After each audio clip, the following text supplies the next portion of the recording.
Focus is power. Not force. Not noise. Power. What you focus on decides what you feel. What you feel decides how you act. How you act decides your life. Your attention is under constant attack. Quietly. Relentlessly. Without permission. Every distraction weakens you. Every reaction costs you control. This audiobook is about reclaiming focus. Not through motivation. Through discipline. When attention is trained, life stabilizes. When it is not, life fragments.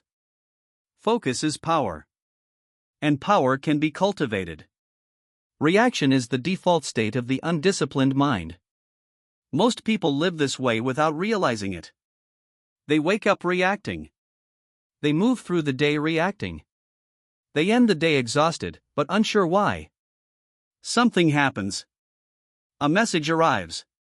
A comment is made. A problem appears. And immediately, the mind moves. Thoughts rush in. Emotion follows.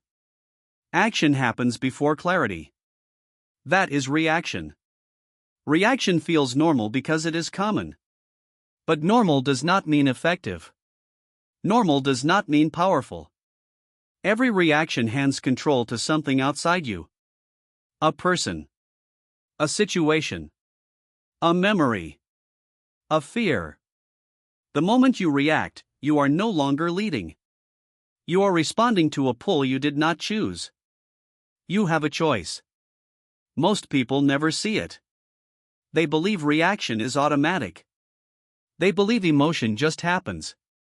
They believe behavior is unavoidable. That belief is the problem. Reaction is not strength. It is a loss of position. It is the mind being pushed instead of directed. You check your phone without thinking. You answer before listening. You defend before understanding. You rush before deciding. Each time, control slips away. That's the key. Power does not disappear all at once. It leaks. Quietly. Repeatedly. You do not lose control in big moments first. You lose it in small ones. The quick reply. The instant judgment. The emotional reflex. These moments train your nervous system. They teach it to move fast. They teach it to move without permission. Soon, speed becomes habit. And habit becomes identity. This is what must stop. Not the world. Not other people. Not circumstances. Your reaction. It's not about suppressing emotion.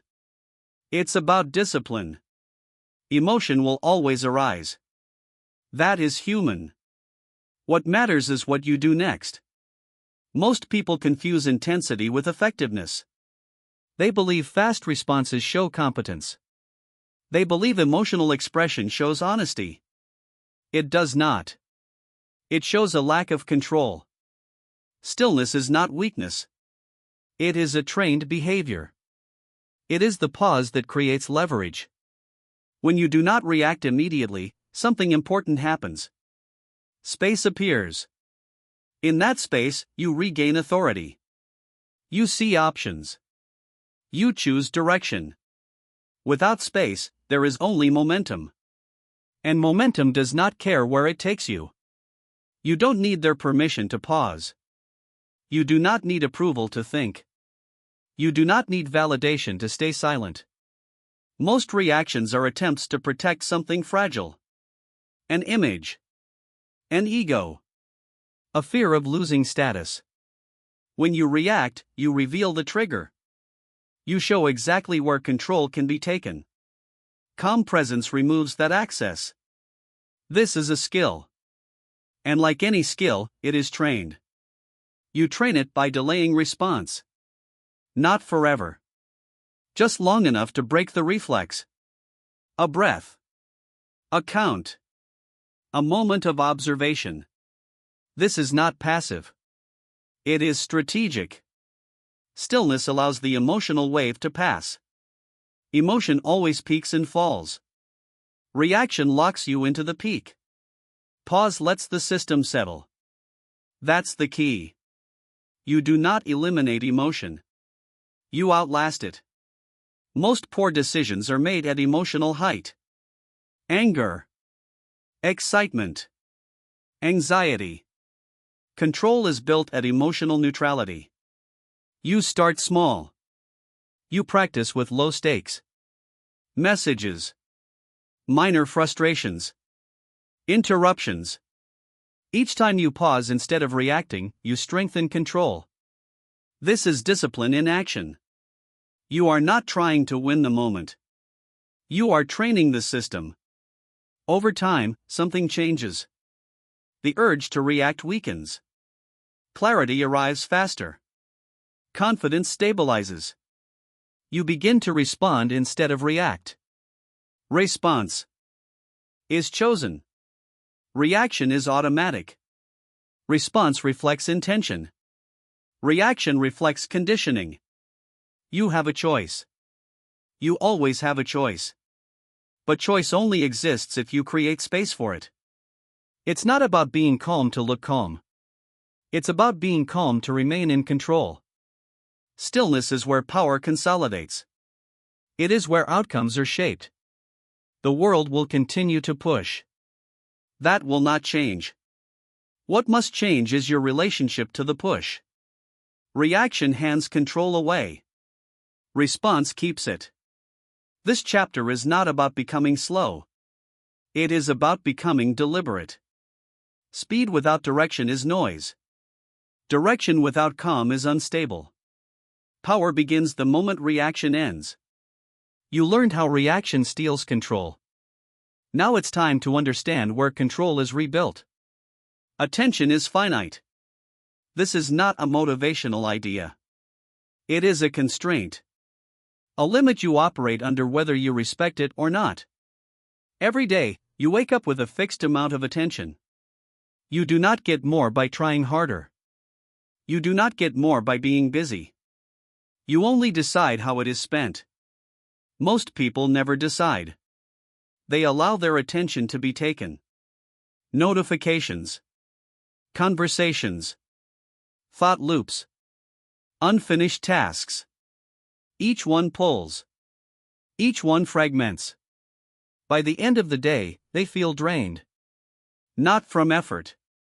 From leakage. That's the key. Attention loss does not feel dramatic. It feels normal. But normal depletion creates unstable behavior.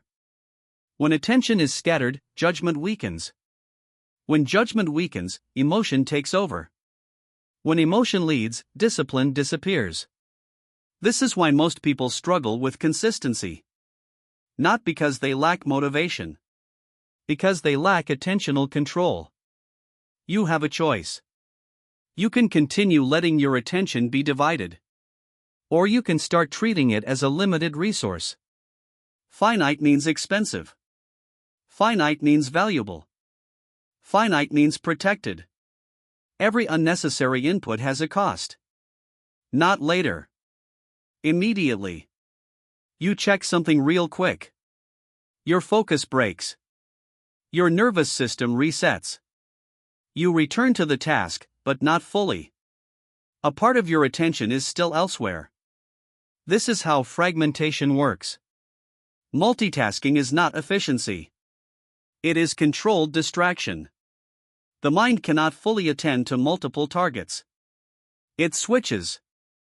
Rapidly. Imperfectly. Each switch leaves residue. Mental noise. Cognitive fatigue. Over time, this becomes your baseline state. Restless. Unsettled. Reactive. That is not a personality trait. It is a trained condition. It's not about being busy. It's about discipline. Busy people often waste the most attention. They respond to everything. They react to everyone. They confuse movement with progress. Attention determines depth. Depth determines quality. Quality determines results. Shallow attention produces shallow outcomes. You don't need their permission to protect your focus. You do not owe immediate access to your mind. You do not owe constant availability. Most people surrender attention out of fear. Fear of missing something. Fear of disappointing someone. Fear of appearing unresponsive. That fear is expensive. Every time you prioritize external demands over internal clarity, you weaken control. Attention must be allocated deliberately. Not emotionally. Not socially. Strategically. This requires saying no internally before saying no externally. You start by noticing where attention goes. Not judging. Observing. Where does your mind drift when there is no stimulus? What pulls you fastest? What holds you longest? These patterns reveal your leaks. Stillness helps you see them. When you remove noise, patterns become obvious. When you slow down, impulses become visible. This is why silence is powerful. It exposes waste. Stillness is not passive. It is diagnostic. You pause. You watch. You notice. You see how often attention tries to escape discomfort. You see how quickly the mind seeks relief. Discipline begins with refusal. You refuse unnecessary inputs. You refuse constant switching. You refuse the illusion of urgency. Urgency is rarely real. But it is highly effective at stealing attention. That's the key.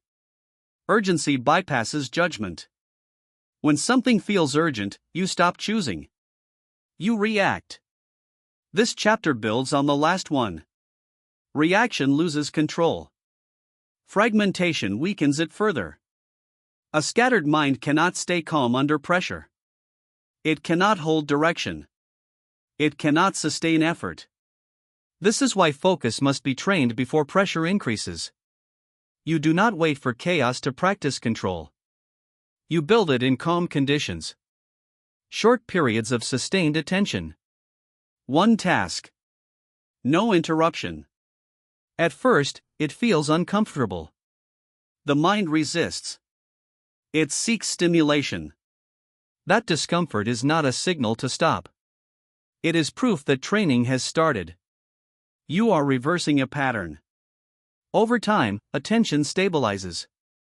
Thoughts slow. Decisions sharpen. You begin to feel less pulled. Less rushed. Less reactive. Not because life is easier. Because your attention is no longer scattered. It's not about perfection.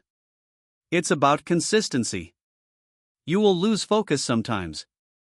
That is expected. The discipline is in returning. Again. And again.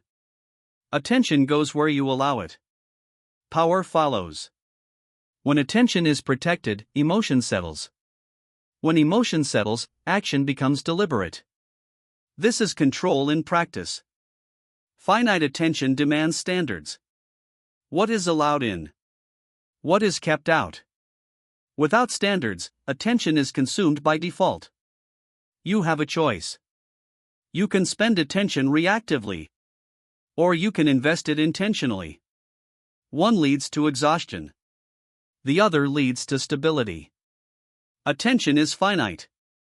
And power depends on how you use it. You learned why reaction breaks control. You learned why scattered attention weakens it further. Now it's time to decide what is allowed access. You choose what enters your mind. Most people forget this. They live as if access is automatic. As if every thought, every message, every demand deserves entry. It does not. Your mind is not public space. It is a controlled environment. What enters shapes what stays. What stays shapes behavior. Behavior shapes outcomes. That is the chain. When you allow anything in, you lose direction. When you choose deliberately, control returns.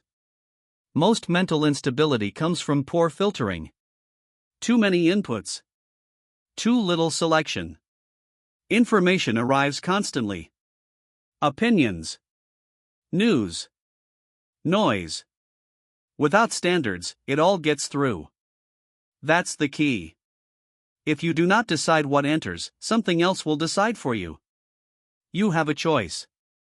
Every time something competes for your attention, a decision is being made.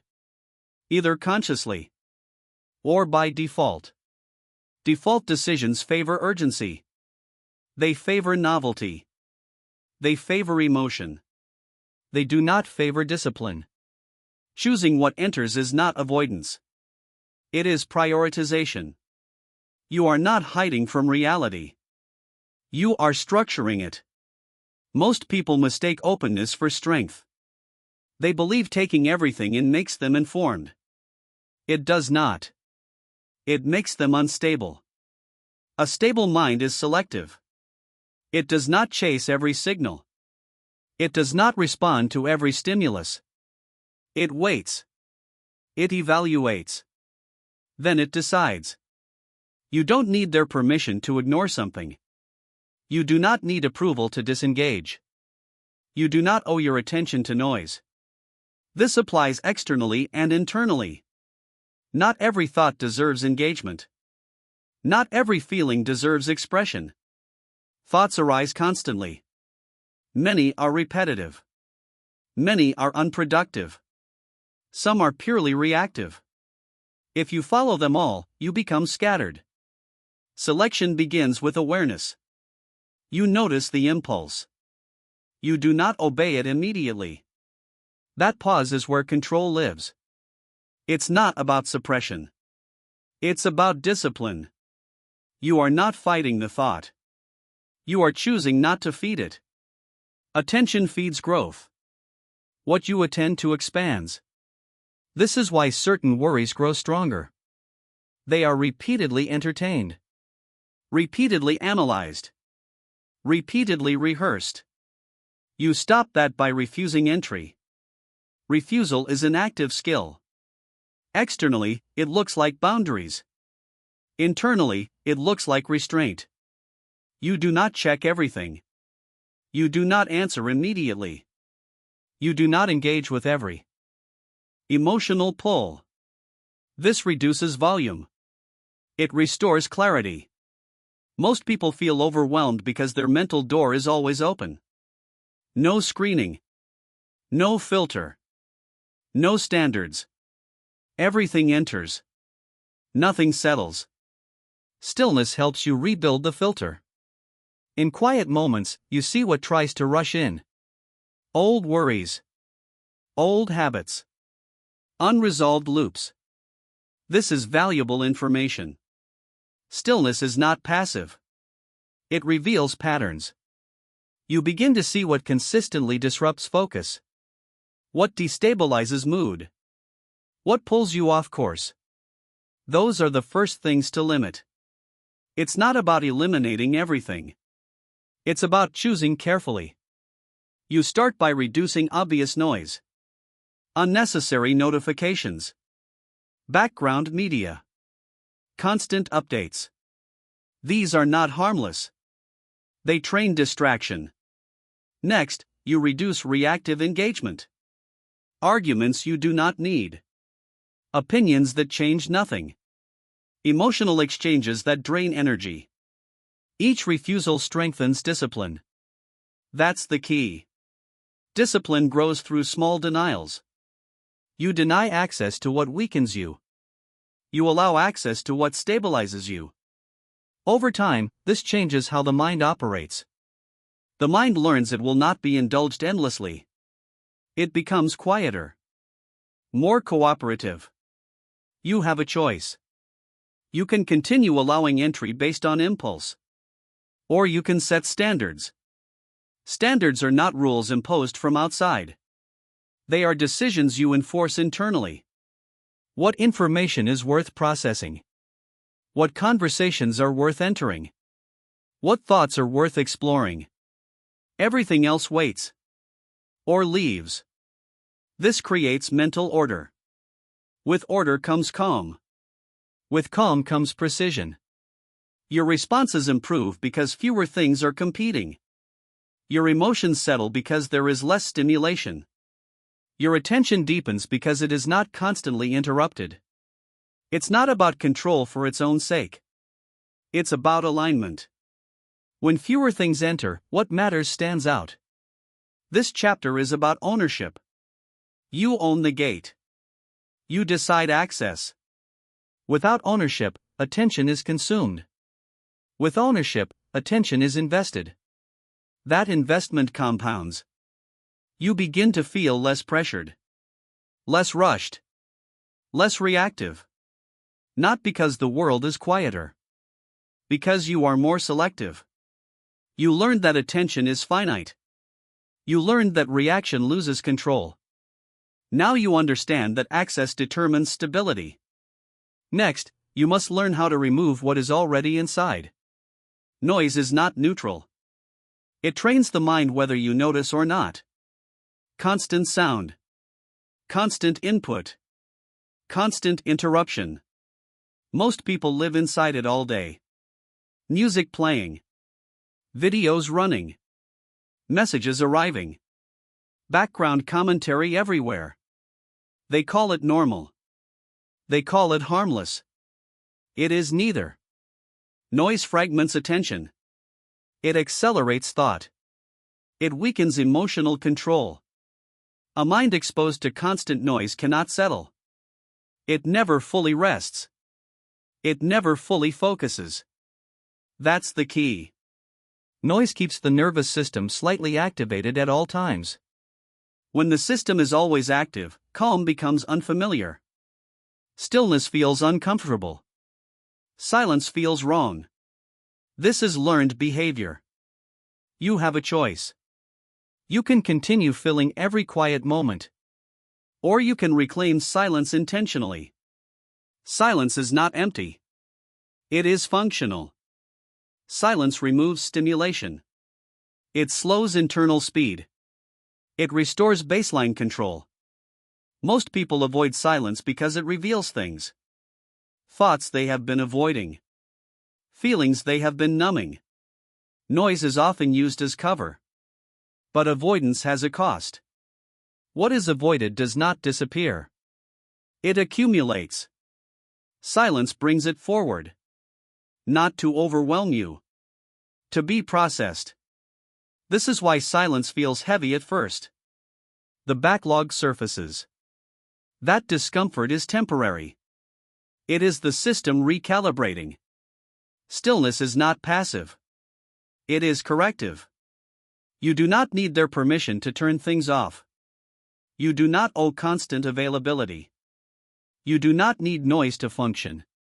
Most external noise exists for convenience. Entertainment. Distraction. Habit. Very little of it improves your thinking. Silencing external noise is an act of discipline. You remove what is unnecessary. You keep what serves a purpose. This starts with awareness. Notice how often sound is present by default. Notice how rarely there is true quiet. Then begin to create it deliberately. Moments without input. No audio. No scrolling. No commentary. At first, the mind resists. It searches for stimulation. It reaches automatically. This is conditioning showing itself. Do not follow it. Pause. Observe. Stay. That's the key. The urge passes if you do not obey it. As noise decreases, something shifts. Thoughts become clearer. Emotions become easier to regulate. Time feels less compressed. You begin to notice internal signals again. Fatigue. Tension. Focus. Noise drowns these signals out. Silence restores them. This gives you an advantage. When you can hear internal feedback, you adjust earlier. Before stress escalates. Before reaction takes over. Silence creates margin. Margin allows choice. It's not about isolating yourself from the world. It's about controlling exposure. You decide when to engage. You decide when to disconnect. This prevents overload. Most people wait until they are exhausted to seek quiet. By then, control is already compromised. Discipline means acting earlier. Short periods of silence each day. Consistent. Intentional. Not as relaxation. As training. You sit without input. You walk without audio. You work without background noise. You allow the mind to operate without constant stimulation. Over time, tolerance increases. Silence stops feeling empty. It feels stabilizing. The mind slows naturally. Attention holds longer. Emotional spikes reduce. This is not accidental. It is the result of reduced noise. It's not about comfort. It's about control. A quieter environment produces a steadier mind. A steadier mind produces better decisions. This is how external silence supports internal discipline. You remove noise so you can hear yourself think. You hear yourself think so you can act deliberately. You have a choice. You can continue letting noise dictate your baseline. Or you can lower the volume intentionally. Lower volume creates clarity. Clarity creates control. You learned how reaction steals control. You learned how scattered attention weakens it. You learned how access determines stability. Now you understand the role of noise. Next, you must address what speaks loudest when the world goes quiet. The loudest noise is internal. When external sound fades, the mind speaks. Thoughts surface. Judgments appear. Stories repeat. Most people never question this dialogue. They assume it is accurate. They assume it is useful. It is often neither. The inner dialogue shapes emotion. Emotion shapes behavior. Behavior shapes outcomes. If the dialogue is undisciplined, life becomes unstable. That's the key. You do not need louder motivation. You need quieter thinking. Most inner dialogue is reactive. It comments. It criticizes. It predicts failure. It replays the past. It anticipates threat. It creates urgency where none exists. This noise drives behavior without permission. You have a choice. You can continue letting thoughts run unchecked. Or you can discipline them. Discipline does not mean elimination. Thoughts will arise. It means selection. You decide which thoughts deserve attention. You decide which ones are allowed to stay. It's not about fighting the mind. It's about leading it. Most people argue with their thoughts. That strengthens them. Attention feeds growth.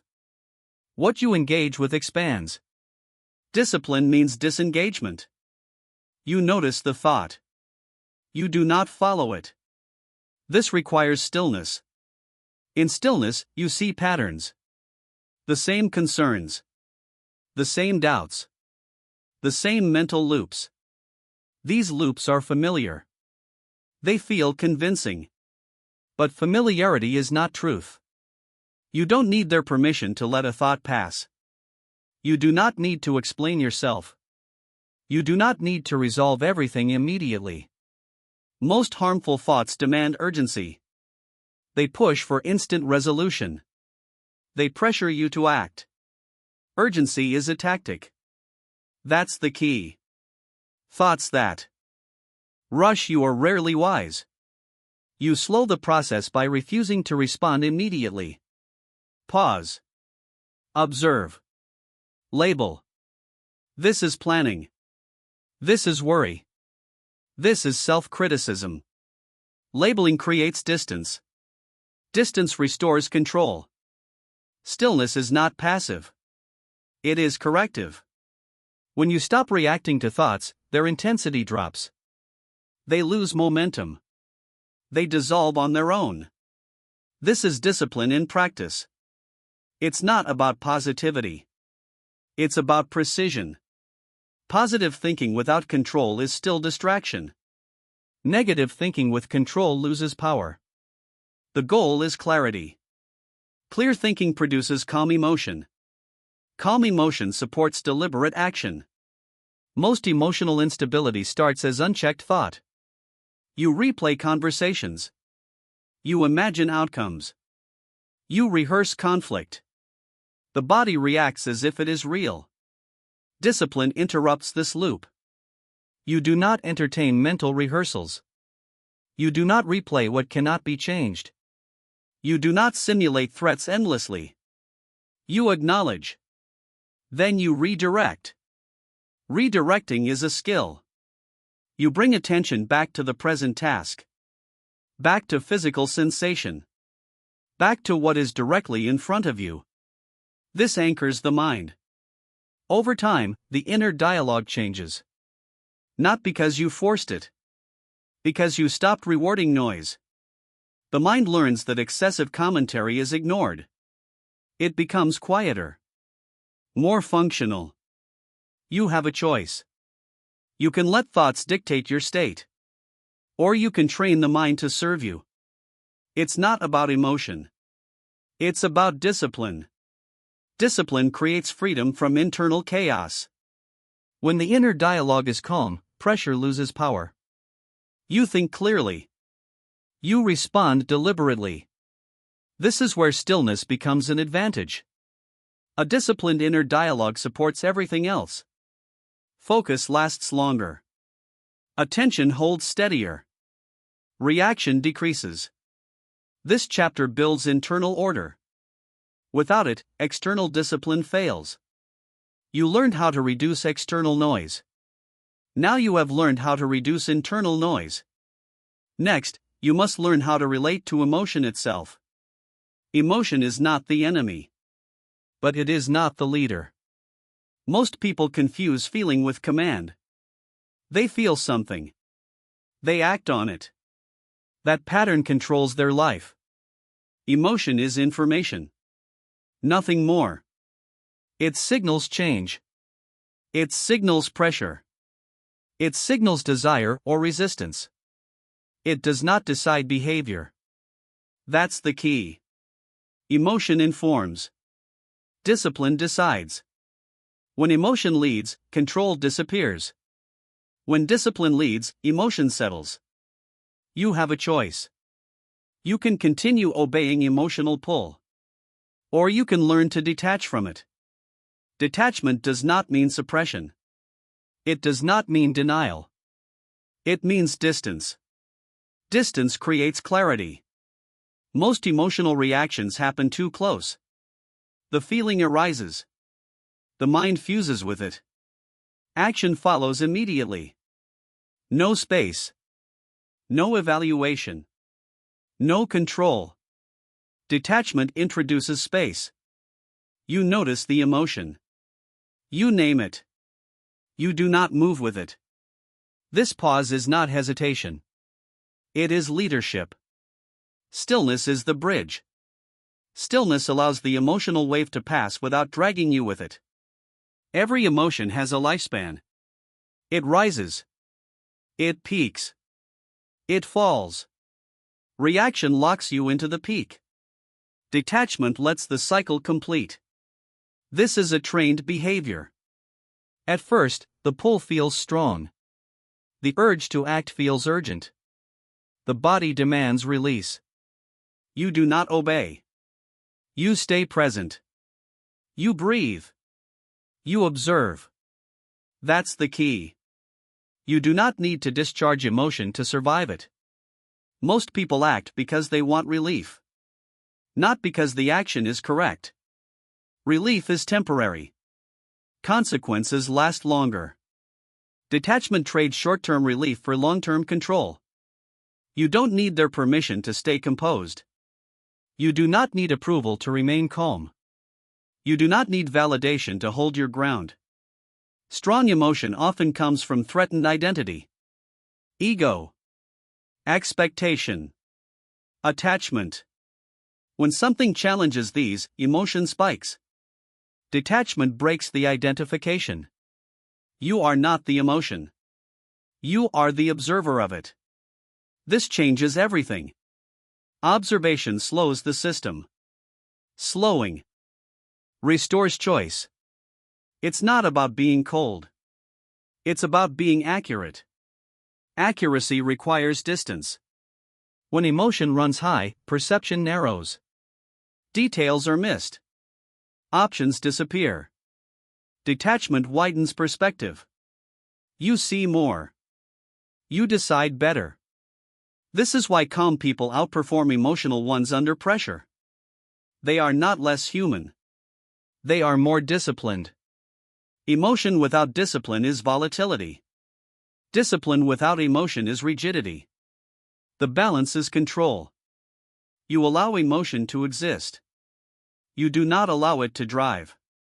Practice starts in low-stakes moments. Minor irritation. Impatience. Disappointment. These are training opportunities. You feel the pull. You pause. You do nothing. Not forever. Just long enough to regain authority. With repetition, something changes. The emotional surge weakens. The urge loses urgency. The pause becomes natural. This is not accidental. It is conditioning reversed. You are teaching the nervous system a new rule. Feeling does not equal action. That's the key. Freedom comes from separating the two. Most people believe discipline suppresses emotion. It does not. It regulates it. Regulated emotion supports clear thinking. Clear thinking supports deliberate action. This is internal control. You have a choice. You can continue letting emotion dictate behavior. Or you can let emotion inform while discipline decides. One leads to instability. The other leads to consistency. Consistency builds trust. In yourself. In your decisions. When you trust your ability to stay composed, confidence stabilizes. You no longer rush to discharge feelings. You no longer fear internal states. You can hold pressure without leaking control. Stillness becomes your advantage. Others react. You observe. Others escalate. You stabilize. This is not passive. It is dominant. Control does not announce itself. It is felt. This chapter is about authority over internal states. Without this, focus collapses under pressure. Attention fragments. Reaction returns. Detachment protects everything you have built so far. You learned how reaction steals control. You learned how attention is weakened by fragmentation. You learned how noise disrupts clarity. You learned how thoughts must be disciplined. Now you understand emotion. Next, you must learn how to direct focus deliberately over time. Focus is not intensity. It is duration. Most people can focus briefly. Few can focus consistently. They rely on bursts. Energy spikes. Emotional drive. That approach fails under pressure. Sustained focus is trained. Not forced. That's the key. Force creates tension. Discipline creates endurance. You have a choice. You can keep chasing motivation. Or you can train focus as a skill. Focus begins with simplicity. One task. One direction. One time block. Anything more divides attention. The mind resists this at first. It seeks stimulation. It looks for escape. This resistance is expected. Do not negotiate with it. You stay with the task. You reduce options. You remove exits. Stillness supports this process. When external input is limited, attention settles faster. You do not multitask. You do not check. You do not switch. Switching resets focus. Each reset costs energy. Most people underestimate this cost. Fragmentation drains mental stamina. Depth builds it. Depth comes from staying. It's not about perfection. It's about return. Your attention will wander. That is normal. Discipline is bringing it back. Again. And again. Each return strengthens control. This is how sustained focus is built. Short sessions first. Deliberate. Undistracted. You stop before exhaustion. You repeat daily. Consistency matters more than length. That's the key. Training beats strain. Many people overreach. They push too long. They burn out. Burnout weakens discipline. Focus training should feel firm. Not overwhelming. You don't need their permission to protect work time. You do not need approval to be unavailable. You do not need to explain your boundaries. Focus requires defense. Interruptions are not neutral. They reset momentum. You limit them. Aggressively. Notifications off. Devices away. Environment controlled. This is not rigidity. It is strategy. Over time, something shifts. The urge to escape decreases. Attention stabilizes. Work becomes quieter. Not easier. Quieter. Quiet work produces better outcomes. The mind stops fighting itself. Energy is used forward. Sustained focus changes how you experience time. Minutes stretch. Tasks deepen. Progress compounds. This is where real work happens. Most people never reach this state because they leave too early. They confuse discomfort with inefficiency. Discomfort is the entry cost. You stay. That's the key. What you stay with, you strengthen. Stillness makes staying possible. When emotion is regulated, attention holds. When attention holds, focus deepens. This chapter connects everything you have learned so far. Reaction removed. Attention protected. Noise reduced. Thoughts disciplined. Emotion detached.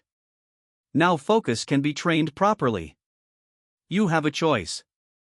You can continue working in fragments. Or you can build sustained direction. One produces activity. The other produces results.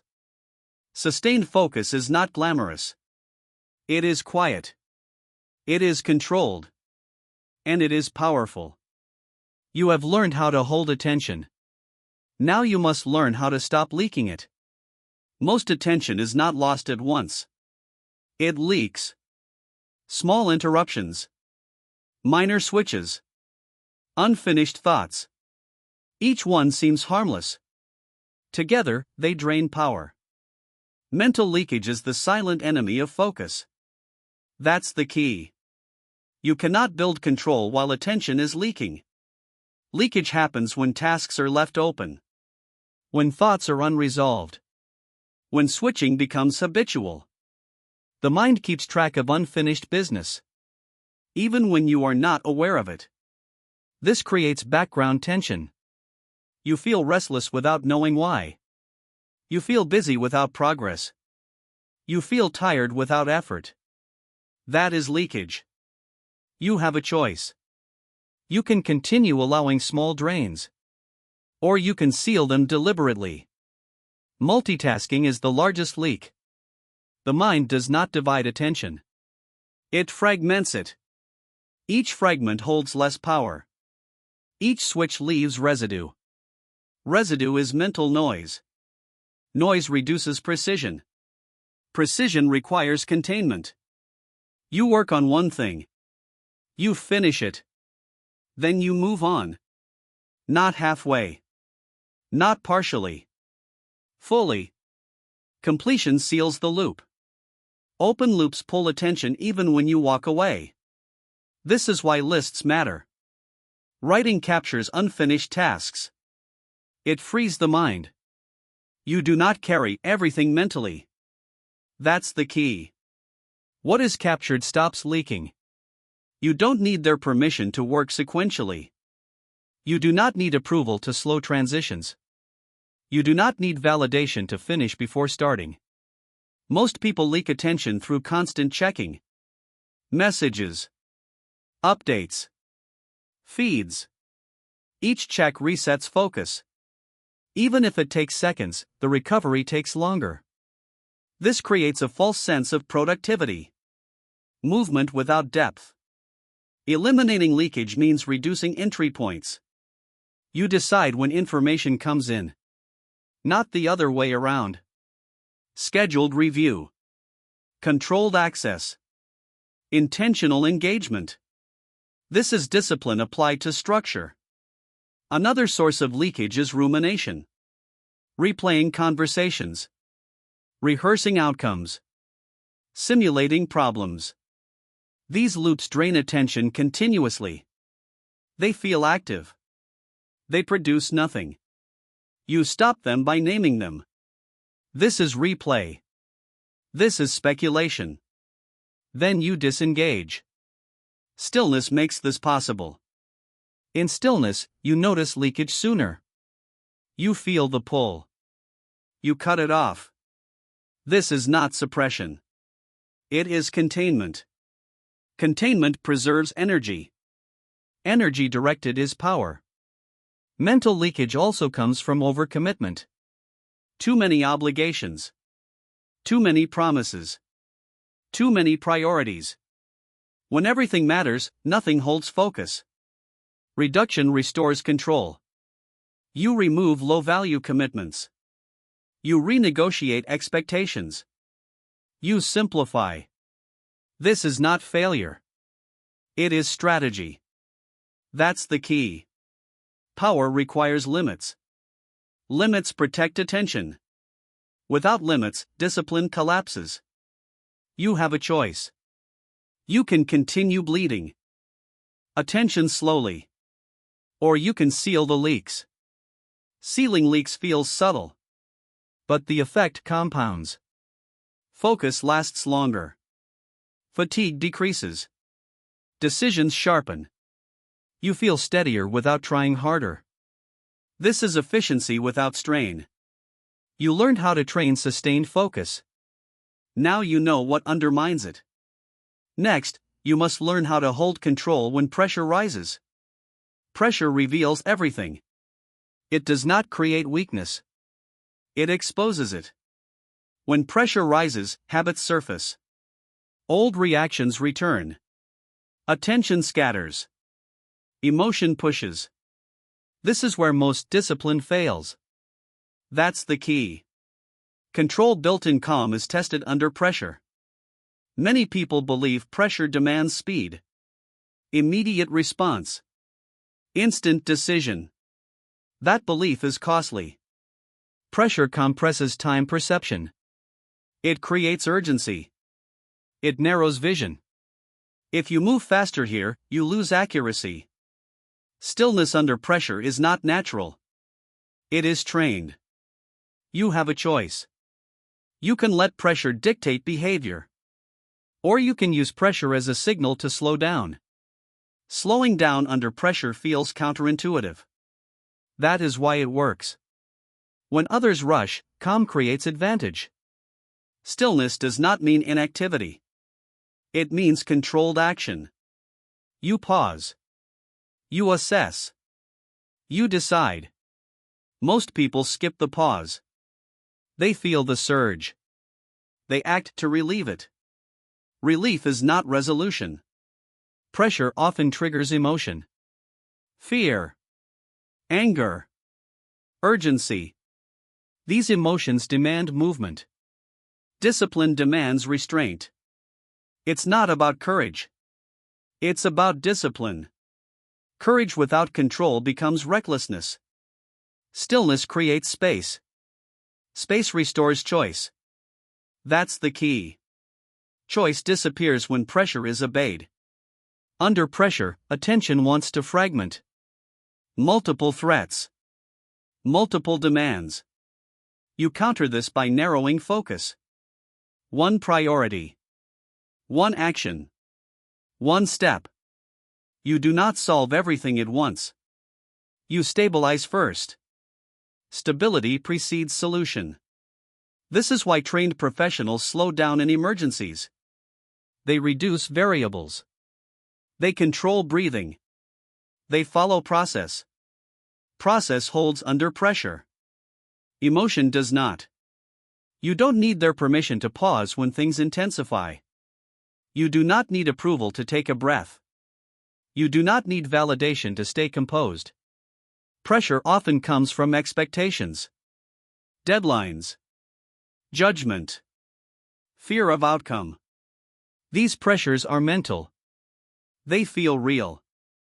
They are not commands. You acknowledge them. You do not obey them. Stillness allows you to separate signal from noise. Noise shouts.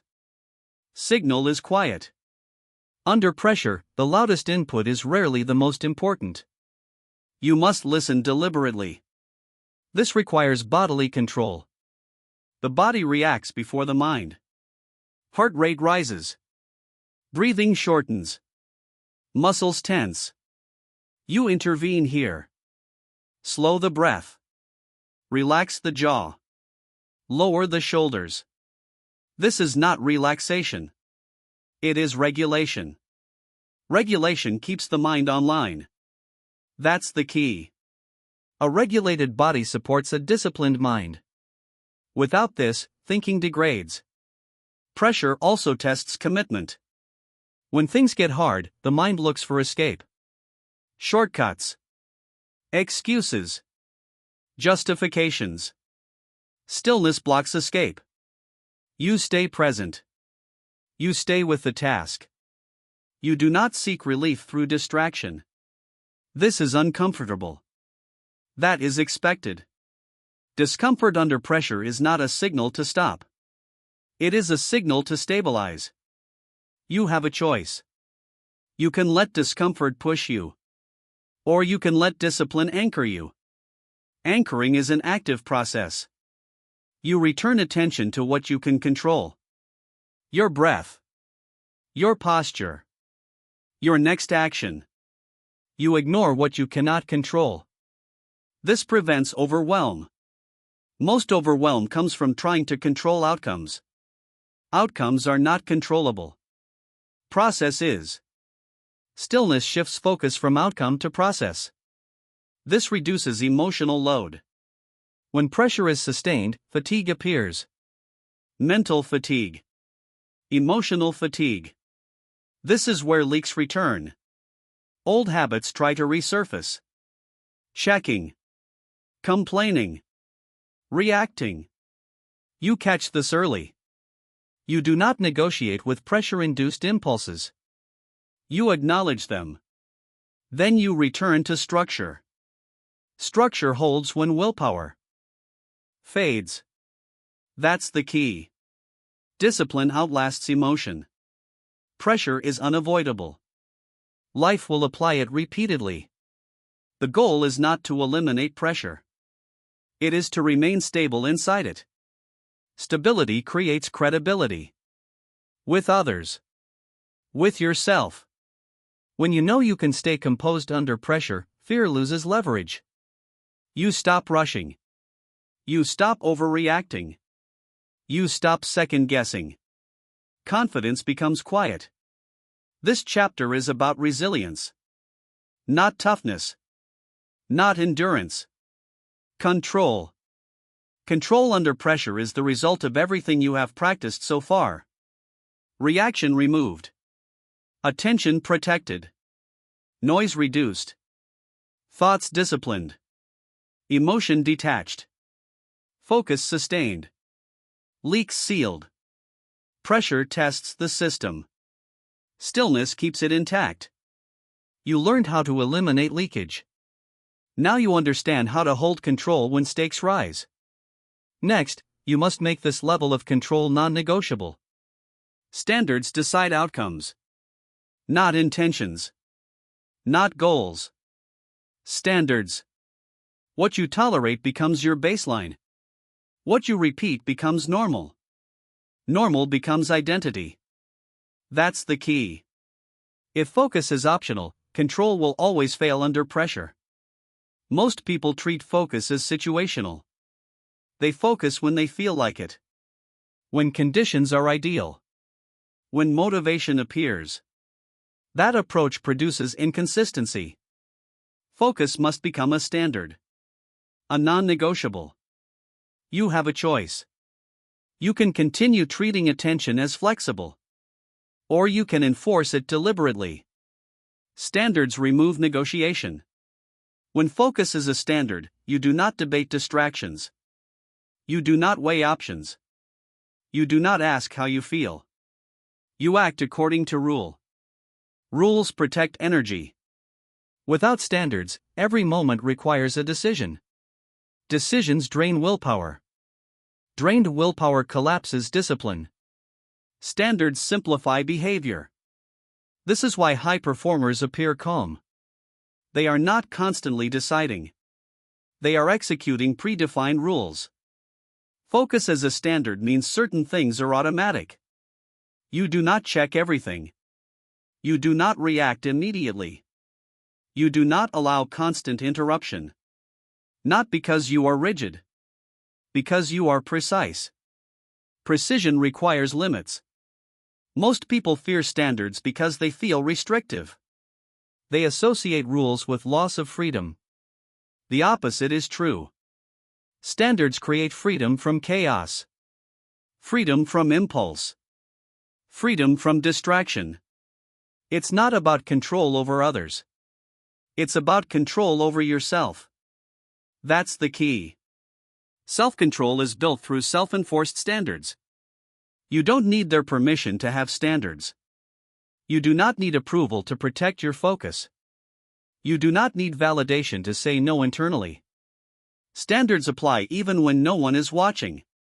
Especially then. This is where integrity lives. Integrity is consistency between rule and action. Not image. Not reputation. If focus only exists when convenient, it is not real. Real standards hold under discomfort. You define them clearly. When do you allow input? When do you work deeply? When do you disengage? Vague standards fail. Clear ones hold.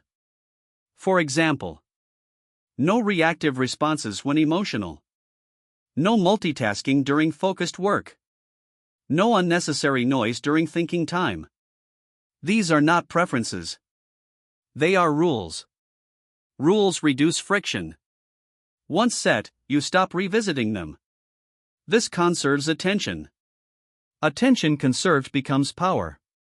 Most people try to rely on self-control in the moment.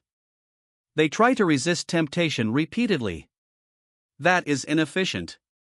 Standards remove temptation by design. You do not resist checking. You remove the trigger. You do not fight distraction. You eliminate access. This is discipline applied to environment and behavior. Stillness supports standards. In stillness, you notice when standards slip. You feel the pull to break them. You correct early. Correction is calm. Not emotional. Not dramatic. You simply return to rule. That's the key. Correction without self-criticism. Criticism destabilizes. Correction stabilizes. Standards are enforced through repetition. Not punishment. Each time you follow the rule, it strengthens. Each time you break it, it weakens. This feedback loop is neutral. It does not judge. It reflects behavior. You take responsibility for enforcement. No excuses. No stories. Just action. Standards also protect against pressure. When focus is your standard, pressure does not negotiate. Deadlines do not rush you. Urgency does not override process. You follow structure. Structure outlasts emotion. This is why standards must be set before pressure arrives. Not during. During pressure, you execute. You do not decide. You have already decided. That's the key. Decisions made in advance preserve control. Standards also create identity. You begin to see yourself as someone who protects focus, who does not scatter attention, who remains deliberate. Identity reinforces behavior. Behavior reinforces identity. This loop stabilizes quickly. You stop explaining yourself. You stop justifying boundaries. You simply operate according to standard. Others adjust. Or they don't. Either way, control remains with you. It's not about dominance. It's about alignment. Alignment between values and behavior. Focus as a standard aligns effort with outcome. Without this alignment, work feels heavy. Life feels rushed. Attention feels fragile. With it, things slow down internally. Not externally. Internally. You move through complexity without panic. You handle pressure without fragmentation. Because focus is no longer conditional. It is enforced. You have a choice. You can continue rebuilding control repeatedly. Or you can make it your baseline. Baseline behavior defines long-term trajectory. Short bursts do not. This book has shown you the system. Reaction removed. Attention protected. Access controlled. Noise silenced. Thoughts disciplined. Emotion detached. Focus trained. Leaks sealed. Pressure stabilized. Now it becomes policy. You decide that focus is how you operate. Not when convenient. Not when inspired. Always. This is not intensity. It is consistency. Consistency compounds quietly. Over time, results change. Not dramatically. Predictably. Because behavior is stable. Focus is power. But only when it is enforced. Make it your standard. Focus is not a personality trait. It is a practice. Control does not arrive through insight. It arrives through repetition. Through refusal. Through discipline. Your life will follow whatever holds your attention. That is not theory. That is law. You do not need more information. You need fewer inputs. You need firmer boundaries. You need quieter reactions. Guard your attention. Train it daily. Remove what weakens it. From this point forward, act deliberately. Choose silence over noise. Choose control over impulse. Choose focus over fragmentation. Focus is power. And power is earned through discipline.